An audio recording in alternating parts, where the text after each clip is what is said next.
जो लोग गाय को बासी रोटी खिलाते हैं वे यह वीडियो पूरा जरूर देखें, क्योंकि आज हम आपको वह सच बताने वाले हैं जिसे सुनकर आपकी सोच पूरी बदल जाएगी और आपके कर्म को लेकर एक नई समझ पैदा होगी। यह कोई सामान्य विषय नहीं है, यह आस्था, कर्म, धर्म और जीवन के गहरे फल से जुड़ा हुआ विषय है, जिसे बहुत लोग हल्के में ले लेते हैं, लेकिन इसके पीछे बहुत बड़ा रहस्य छिपा है। क्या आपने कभी सोचा है कि हम रोज जो छोटे छोटे काम करते हैं वे हमारे पूरे जीवन की दिशा बदल सकते हैं? कभी ऊपर ले जाते हैं और कभी नीचे गिरा देते हैं।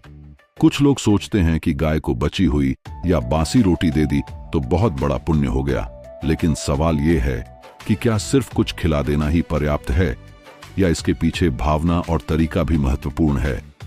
आज इस वीडियो में हम आपको बताएंगे कि कब गाय को रोटी देना सच में पुण्य बनता है और कब वही काम केवल एक सामान्य क्रिया बनकर रह जाता है।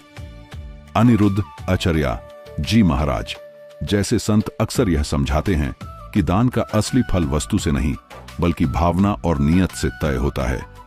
अगर आपके मन में सच्ची सेवा और श्रद्धा है तो एक सूखी रोटी भी सोने जैसा फल दे सकती है, लेकिन अगर वही काम दिखावे, जल्दबाजी या लापरवाही से किया जाए तो उसका प्रभाव कमजोर हो जाता है।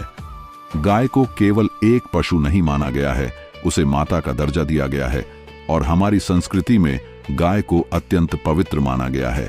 कहा जाता है कि गाय में 33 कोटि देवी देवताओं का वास होता है, इसलिए गाय की सेवा को सबसे बड़ा पुण्य माना गया है। लेकिन अब सबसे बड़ा सवाल यह है कि क्या सिर्फ बची हुई बासी रोटी फेंक देना ही गौ सेवा है या फिर असली सेवा इससे कहीं गहरी है?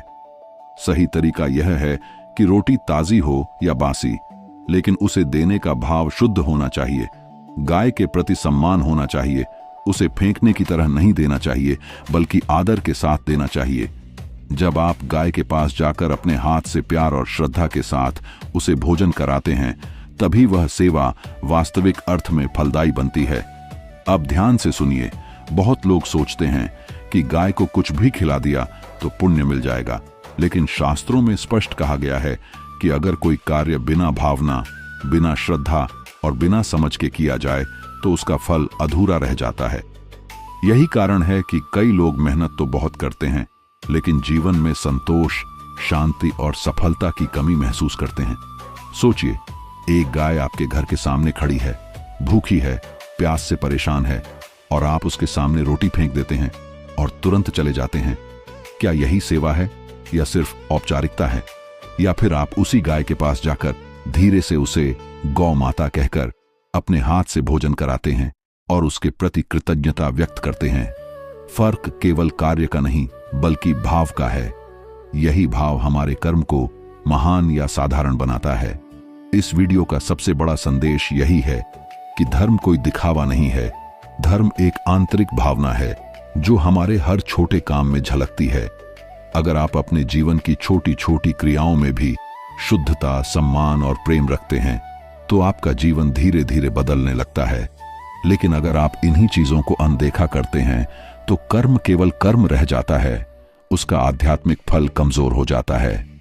इसलिए जो लोग बिना सोचे समझे गाय को बासी रोटी फेंक कर चले जाते हैं वे कान खोलकर सुन लें कि आपका हर कर्म रिकॉर्ड हो रहा है, आपका हर भाव गिना जा रहा है और वही आपके आने वाले समय को प्रभावित करता है। अगर आप सच में गौ सेवा करना चाहते हैं तो उसे अपनी आदत बनाइए, दिखावा नहीं। हर रोटी में प्रेम डालिए, हर सेवा में श्रद्धा डालिए। यही असली धर्म है, यही असली पूजा है। और याद रखिए, छोटी छोटी अच्छी आदतें ही बड़े भाग्य का निर्माण करती हैं और यही जीवन का सबसे बड़ा सत्य है। अगर आपको यह संदेश अच्छा लगा हो तो इसे आगे जरूर साझा करें और मन में जय गौ माता का भाव रखें।